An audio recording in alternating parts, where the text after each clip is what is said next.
சுட்ட கதை அப்படின்னு டைட்டில் வச்சிருக்காரு என்னோட தம்பி சுப்பு. அது எவ்வளோ தூரம் சுட்டார், எங்கேருந்து சுட்டாருன்னு தெரியாது. ஸோ இந்த படம் நல்லா வெற்றி அடைக்க என்னுடைய வாழ்த்துக்கள். என்னோட பத்திரிகை நண்பர்களுக்கு என்னுடைய வாழ்த்துக்கள், வணக்கங்கள். தயவு செஞ்ச படத்தை டிவிடியில் பார்க்காதீங்க, தியேட்டரில் போய் பாருங்கள். அதுதான் எங்களுக்கும் சந்தோஷம். நன்றி, வணக்கம். எல்லாருக்கும் என்னுடைய பணிவான வணக்கங்கள். எங்கேருந்து சுட்டாரு, எவ்வளோ சுட்டாரு, ஏன் மாமா அந்த தாட்டுக்கு போகிற நீ? அதாவது ஒருத்தருக்கு ஜுரம் அப்படின்னாக்கா புளி இல்லாத ரசமும் சுட்ட அப்பளமும் கொடுன்னு சொல்லுவாங்க. அந்த சுட்ட அப்பளம் டேஸ்டாக இருக்கும். வெறும் களிமண்ணை வைத்தால் அதில் தண்ணி கூட ஊற்றி வைக்க முடியாது, அது மறுபடியும் அப்படியே போயிடும். அதை சுட்டால் தான் அது ஒரு பாத்திரமாக வரும். தங்கத்தை சுட்டால் தான் நகையாக செய்ய முடியும். இப்படி சுட்ட என்பதற்கு சுட்ட பழம் வேண்டுமா சுடாத பழம் வேண்டுமான்னு ஔவையார்கிட்ட முருகன் கேட்டிருக்கிறாரு. இவ்வளவு இந்த சுட்டங்கிறதுக்கு நிறைய அர்த்தங்கள் இருக்கு மாமா. ஏன் மாமா புதுசாக வர்றவரை பாவம் உன்னுடைய சிஷியனை நீயே இந்த மாதிரி பண்ணிட்ட. ரொம்ப அதாவது இந்த எனக்கு ரவி தான் மௌனம் ரவி தான் இந்த கம்பெனிக்கு வாங்க அப்படின்னு என்னை கூப்பிட்டாரு. நான் போன உடனே அவர் ரவி சார் ரொம்ப ரொம்ப தங்கமான ஒரு மனிதர். எழுந்து வாங்கன்னு கூப்பிட்டு கட்டி பிடிச்சார். அவர் கட்டி பிடிச்சா நான் காணாமல் போயிட்டேன், அது வேறு விஷயம், அதை விட்டுருங்க. ரொம்ப ஒரு தன்மையான, ரொம்ப பணிவான, ரொம்ப அற்புதமான ஒரு பிஹேவியர், ஒரு வரவேற்பு, ஒரு ஹாஸ்பிட்டாலிட்டி எல்லாமே. அவர் சுபு கதை சொன்ன விதம், அவங்க பவித்ரா மேடம், அவங்க கூட ஹீரோயினாக நடிக்கலாம், நல்லா அழகாக இருக்காங்க. ஆனால் வேணாம், நான் எக்ஸிக்யூட்டிவ் ப்ரொடியூசராக இருக்கேன் அப்படின்னு அவங்க அப்படி விலகிட்டாங்க. இப்படி எல்லாமே ஒரு மனதிற்கு இதமான ஒரு யூனிட். நல்ல விதமாக கதையை சொன்னார்கள், வித்தியாசமாக இருக்கிறது, ரொம்ப மரியாதையாக இருக்கிறாங்களே அப்படின்னு பார்க்கும்போது அவர் ரவி சார் ஒரு பெரியவர் வந்தார். அவர் கூப்பிட்டு, சார் இவர் தான் சார் எங்கள் அப்பா அப்படின்னாரு. இப்போ கூட பாருங்கள் கையை கட்டிக்கிட்டு தான் நிற்கிறார் அவர். அவ்வளவு மரியாதையான ஒரு டீம், நல்ல ஒரு விதமான ஒரு கதை, வித்தியாசமாக செய்ய வேண்டும் அப்படிங்கிற ஒரு முயற்சி, செய்வோம் அப்படிங்கிற தன்னம்பிக்கை.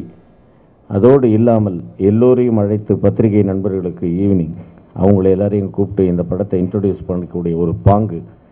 இதிலேயே உங்கள் எல்லோர் மூலமாகவும் இறைவனுடைய அனுகிரகத்தாலும் இந்த படம் மிகப்பெரிய வெற்றியை அடைய வேண்டும் அப்படின்னு நான் எல்லாத்தையும் கேட்டுக்கிறேன். Once again I wish mister Ravi to give இந்த 2 படங்கள், நலனும் நந்தினியும், இந்த படம் மட்டும் இல்லாமல் இன்னும் பல படங்களை எடுத்து அந்த அத்தனை படங்களும் வெற்றிகரமாக வர வேண்டும், வெற்றிகரமாக ஓட வேண்டும் அப்படின்னு எல்லாம் வல்ல இறைவனை வேண்டிக்கிறேன். இந்த படத்தில் நடிப்பவர்கள் அனைவருக்கும் என்னுடைய மனமார்ந்த வாழ்த்துக்கள், வெற்றி பெற வேண்டும் அப்படின்னு நான் ஆண்டவனை கேட்டுக்கிறேன். நன்றி, வணக்கம்.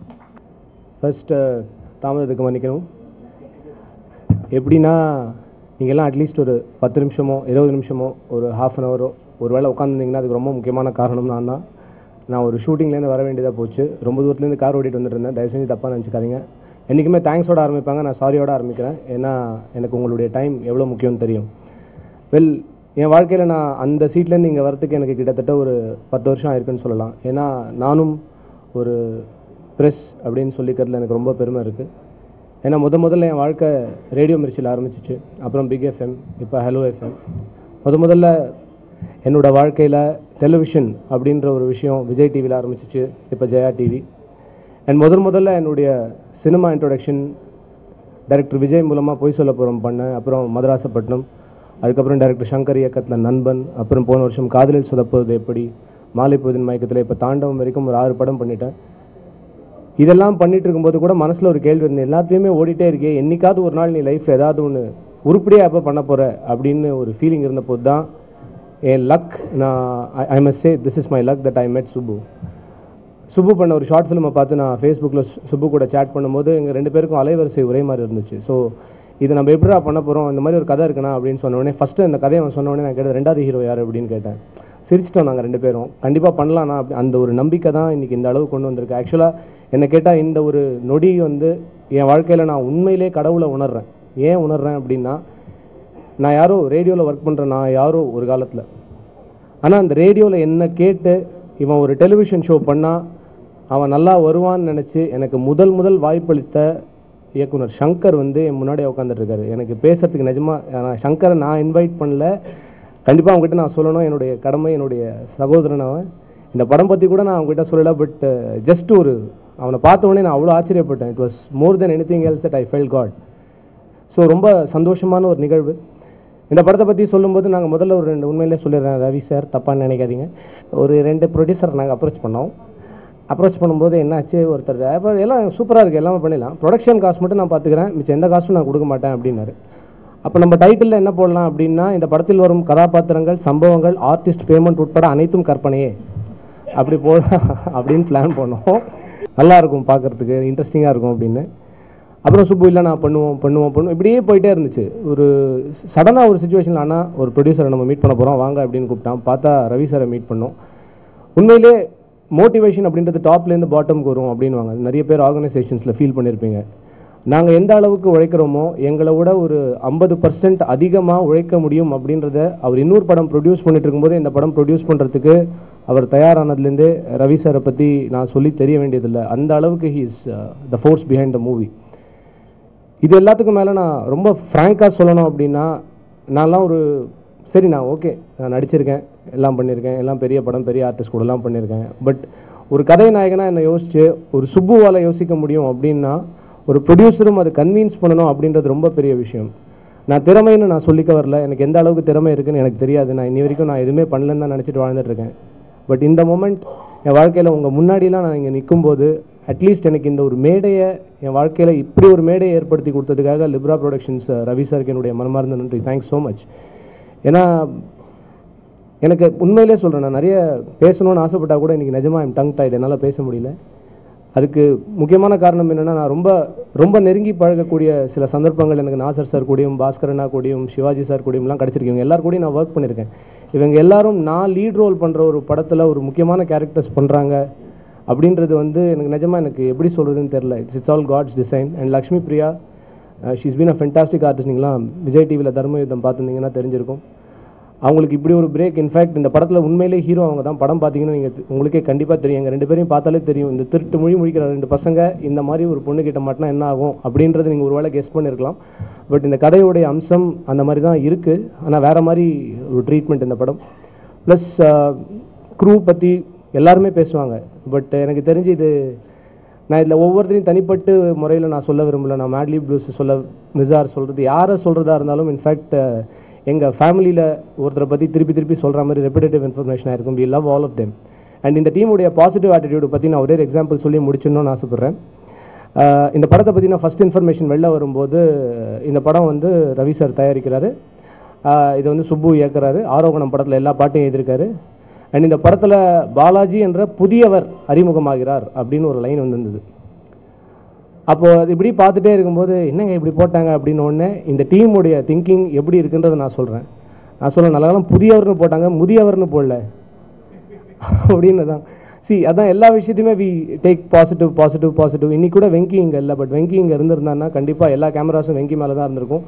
அந்த அளவுக்கு இந்தியாவுடைய மிஸ்டர் பீன், ரோவன் ஆட்கின்சன் நாங்கள் எல்லாருமே பெருமையாக சொல்கிற ஒரு டேலண்ட் அவன். கண்டிப்பாக ஃப்யூச்சரில் நான் என்னவா வருவேன்னு எனக்கு தெரியாது. ஆனால் இந்த படத்தின் மூலம் அற்புதமான நிறைய திறமைகள் தமிழ் சினிமா கிடைக்க போகிறாங்க. அண்ட் ப்ரெஸ்ஸை பற்றி ஒன்று சொல்லி ஆகணும். ப்ரெஸ்ஸுன்ற வார்த்தை ரொம்ப சரி. ஏன்னா தப்பான விஷயங்கள் மேலே வராமல் ப்ரெஸ் பண்ணுறதும் நீங்கள் தான், நல்ல விஷயங்களை ப்ரெஸ் பண்ணி மேலே வர வைக்கிறதும் நீங்கள் தான். ஐ ரியலி திங்க் இது வரைக்கும் என் லைஃப்பில் நீங்கள் கொடுத்துருக்கிற சப்போர்ட், என்னுடைய டிவி ஆகட்டும், ரேடியோ ஆகட்டும், சினிமா ஆகட்டும், சின்ன ரோல் தான் பண்ண காதலில் சொதப்போது எப்படி இல்லை, அதுக்கு எல்லா பத்திரிகைகளும் இருந்தாங்க. பண்ணது ஒரு சின்ன ரோலாக இருந்தால் கூட அதுக்கு அவ்வளோ பெரிய ஒரு வரவேற்பு இருக்கும் அப்படின்றதுலாம் எனக்கு தெரியாது. நண்பனில் பண்ணது ஒரு சின்ன ரோல் தான். சின்ன ரோலாக பெரிய ரோலான்றது அது இம்பார்ட்டன்ட் ரோல் அப்படின்றது தான் பார்க்குறீங்க. திறமை எங்கே இருந்தாலும் ஊக்கப்படுத்துறீங்க. உங்கள் எல்லாருக்கும் நன்றி அப்படின்னு நான் சொல்லிட்டேன்னா அது இதோட முடிஞ்சு போயிடும். பட் என் வாழ்க்கை ஃபுல்லாக நீங்கள்லாம் வரணும்னு நாங்கள் ஆசைப்பட்றோம். ஸோ ஐ ரியலி விஷ் உங்களுடைய சப்போர்ட் எங்களுக்கு இருக்குன்ற ஒரு நம்பிக்கையோடு நான் இப்போ போய் உட்கார போகிறேன். And thanks so much for being with us. And before I forget, நான் ரொம்ப சின்சியராக மென்ஷன் பண்ணணும்னு நினைக்கிற ஒரு talent. Rinson, can you please get up? Rinson Simon, நான் டிவியில் ஹோஸ்ட் பண்ண லிட்டில் மாஸ்டர்ஸ்னு சொல்லிட்டு சவுத் இந்தியாவோட ஃபஸ்ட்டு சில்ட்ரன் ரியாலிட்டி ஷோ, அது ஒரு 6 வருஷம் முன்னாடி. அந்த ஷோவோடைய ஃபஸ்ட்டு வின்னர் ரின்சன். நான் ரின்சன் கூட நண்பனில் நடித்தேன். இப்போ ரின்சன் என் கூட இந்த படத்தில் நடிக்கிறான். நான் சொன்னேன், மறுபடியும் என் லைஃப்பில் நான் கடவுளை உணர்றதுக்கு ரின்சனும் ஒரு காரணம். அந்த அளவுக்கு அவன் ஒரு உழைக்கக்கூடிய ஒரு திறமை. இன்றைக்கி இந்த அளவுக்கு வந்திருக்கான்றது I'm very proud of you. And Satish bhai, thanks so much. And எல்லாத்துக்கும் மேலே நான் நலனும் நன்றியும் டீம் நாங்கள் சித்தப்பா பெரியப்பா மாதிரி. ஸோ அந்த டீம் நான் கண்டிப்பாக விஷ் பண்ணணுன்னா என்ன பக்கத்து ரூம் ஆஃபீஸ் அப்படின்ற மாதிரி. So thanks so much Michael, thanks Venky, எல்லாருக்குமே ரொம்ப சந்தோஷமாக இருந்த ஒரு நாள். மறுபடியும் நான் கேட்டுக்கிறது ஒன்று தான், பீட்சா அப்படின்ற ஒரு திரைப்படத்தை நீங்கள் தான் பெரிய திரைப்படமாக்கினீங்க. நடுவில் கொஞ்சம் பக்கத்தை காணும்னு ஒரு திரைப்படத்தை ரொம்ப பெரிய திரைப்படமாக்கினீங்க. அந்த மாதிரி நல்ல திரைப்படங்கள் மட்டுமே கொடுக்கணும் அப்படின்ட்டு சுவிட்சர்லாண்ட்லேருந்து அவ்வளோ சந்தோஷமான வெதர்லேருந்து கவலையே படாமல் மெட்ராஸ் வெயிலில் நான் கஷ்டப்படுறேன்னு ஒருத்தர் கிளம்பி வந்திருக்காரு. அவரை தயவு செஞ்சு நல்லா கண்டிப்பாக ஐ திங்க் லிப்ரா ப்ரொடக்ஷன்ஸ்லேருந்து வர எல்லா ப்ராடக்ட்டுமே நல்லா தான் இருக்கும் அப்படின்றது அவர் எடுக்கிற ப்ரொடக்ஷன்ஸ்லேருந்து எங்களுக்கும் தெரியுது, உங்களுக்கும் கூடிய சீக்கிரம் தெரியும். இதுக்கு மேலே நான் சொல்கிறதுக்கு ஒன்றும் இல்லை, உங்கள் சப்போர்ட் எப்பவுமே இருக்கும்ன்ற ஒரு நம்பிக்கையோடு நான் போகிறேன். தேங்க்ஸ். Good evening everybody. நான் போன தடவை மாதிரி உங்கள் டைமை ரொம்ப எடுத்துக்க மாட்டேன். சுட்ட கதை லிப்ரா ப்ரொடக்ஷன்ஸோடைய 2வது படைப்பு. தொடர்ந்து சினிமா பண்ணணுன்ற ஆஸ்பிரேஷன் எனக்கு நிறையா இருக்குது. அப்படிப்பட்ட ஆஸ்பிரேஷனில் ஒரு ஆரம்பித்த படம் தான் நலனும் நந்தினியும். ஸோ அதை ஒரு ஃபேமிலி ட்ராமாவாக வெங்கட் பிரபுவோட அசோசியேட் மிஸ்டர் வெங்கடேஷ் தயாரிப்பில் we were been going very fine. So அந்த project seems to be very brilliant. அதை தொடர்ந்து ஒரு கம்ப்ளீட் நான் ஸ்டாப் ஹியூமர் சப்ஜெக்ட் கேட்டுட்டு இருந்தேன். ஆல்மோஸ்ட் ஒரு 30-40 கடைக்கிட்ட பேக் டு பேக் நாங்கள் தொடர்ந்து கேட்டுட்டு இருந்தோம். அந்த பீரியடில் அவுரா ஸ்டூடியோவுடைய ப்ரொப்ரைட்டர் மிஸ்டர் கிரினன், அவர் மூலியமாக தெரிய வந்தவர் தான் mister Subbu. Subbu, he's basically an architect and an engineer. Seems to be a very brilliant guy. இந்த கதைக்கான ட்ரீட்மெண்ட், இந்த கதைக்கான லாஜிக்கல் கனெக்ஷன்ஸ், இந்த கதைக்கான ஒரு scene segregation, apart from that cinema எனக்கு பண்ணணுன்ற ஆஸ்பிரேஷன், பட் சினிமாவை எப்படி பண்ணணுன்ற ஒரு எக்ஸாக்ட் ஆஸ்பிரேஷனோட வந்தவர் தான் சுப்பு. ஒரு ஹியூமர் சப்ஜெக்டை கரண்ட் காம்படிஷன் கிரவுண்டில் பல மூவிஸோட ரெஃபரன்ஸை எடுத்துக்கிட்டு பல மூவிஸில் இருக்கிற ஒரு கலர் டோனை கேப்சர் பண்ணி, ஸோ அதை எல்லாத்தையும் அப்படியே மறந்துட்டு புதுசாக ஒரு வித்தியாசமான ஸ்டைலை இம்ப்ளிமெண்ட் பண்ணணுன்னு அவர் முயற்சி பண்ண விதம், அதுக்கான அவர் ப்ரிப்பேர் பண்ண work, I mean proposals, power points, presentations seems to be very brilliant. அப்படிப்பட்டு உருவாக்கப்பட்ட கதை தான் சுட்ட கதை. இந்த படத்தோட கதைக்கு அப்புறம் நாங்கள் we took almost a week of time. இந்த படத்தை ஓகே பண்ணலாமா, அப்படி ஓகே பண்ணால் ஆல்ரெடி ஒரு ப்ராஜெக்ட் போயிட்டுருக்கு, அப்படி ஒரு ப்ராஜெக்ட் போயிட்டு இருக்கும்போது ஒருவேளை அந்த ப்ராஜெக்ட் சரியாக போகலைன்னா அதுக்கப்புறம் திருப்பி இந்த படம் பண்ண முடியுமான்னு சினிமா பண்ணுறோன்னு முடிவு பண்ணியாச்சு. அந்த படம் ஜெயிக்குதா தோக்குதான்னு நினச்சி படம் பண்ணால் படம் ஜெயிக்காது. ஸோ படம் ஜெயிக்கும் நினச்சி 2வது படமும் தைரியமாக இறங்கியிருக்கேன். இதுக்கு பேர் ஓவர் கான்ஃபிடென்ஸ்ன்னு நினச்சா ஓவர் கான்ஃபிடென்ஸ், இல்லை இதுதான் கரெக்டான கான்ஃபிடென்ஸ்ன்னு நினச்சா இது எனக்கு கரெக்டான கான்ஃபிடென்ஸ். ஏன்னா நல்ல சப்ஜெக்ட், நல்ல ஸ்கிரிப்ட் இருக்கும்போது கிடைக்கும்போது உடனே படம் பண்ணிடணும், இல்லாட்டி மனசு மாறிடும்னு நினைக்கிறவன் தான். அதுலேயும் சுப்பு மாதிரியான சப்ஜெக்ட் ஒரு இன்ட்ரெஸ்டிங்கான சப்ஜெக்ட். ஸோ அந்த மாதிரி சப்ஜெக்ட்டுக்கு மீடியாவோட சப்போர்ட், மக்களுடைய ரெஸ்பான்ஸ் நல்லா இருக்குன்ற வரைக்கும் லிப்ரா ப்ரொடக்ஷன்ஸ் தொடர்ந்து படம் பண்ணிக்கிட்டு இருக்கோம்.